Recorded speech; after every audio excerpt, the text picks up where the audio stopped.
अरबी समुद्रात मान्सून दाखल. मालदीव, बंगालचा उपसागर आणि अंदमानच्या काही भागात मान्सून पुढे सरकला. 7 जूनपर्यंत महाराष्ट्रात मान्सून दाखल होण्याची शक्यता. अहिल्यानगरच्या अनेक भागात मान्सूनपूर्व पावसाची जोरदार हजेरी. पावसामुळे वातावरणात गारवा निर्माण झाल्यानं नागरिकांना उकाड्यापासून दिलासा. यवतमाळ जिल्ह्यात विजांच्या कडकडाटासह वळवाचा पाऊस. मोठ्या प्रमाणावर रस्त्यावर साचलं पाणी, त्यामुळे वाहनधारकांना सहन करावा लागतोय त्रास. सिंधुदुर्ग जिल्ह्यातील कुडाळ, दोडामार्ग, कणकवली, वैभववाडी तालुक्यातील अवकाळी पावसाची हजेरी. 17 मे पर्यंत गडगडाटासह जोरदार वाऱ्यासह अवकाळी पावसाचा अंदाज.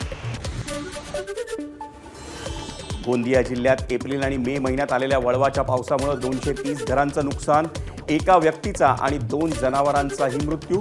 वादळी वाऱ्यामुळे 74 जनावरांच्या गोठ्याचं नुकसान. अमरावतीत मुसळधार पावसाची हजेरी. मान्सूनपूर्व पावसामुळे नागरिकांची तारांबळ, पण वातावरणात गारवा निर्माण झाल्यानं उकाड्यापासून नागरिकांना दिलासा.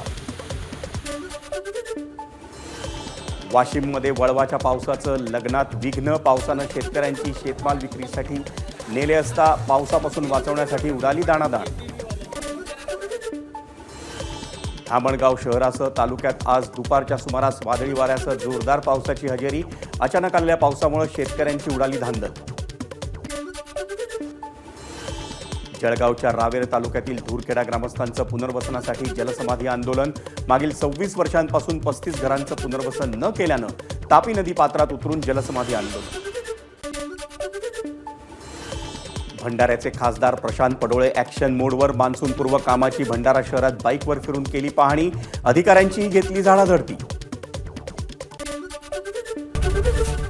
एबीपी माझा, उघडा डोळे बघा नीट.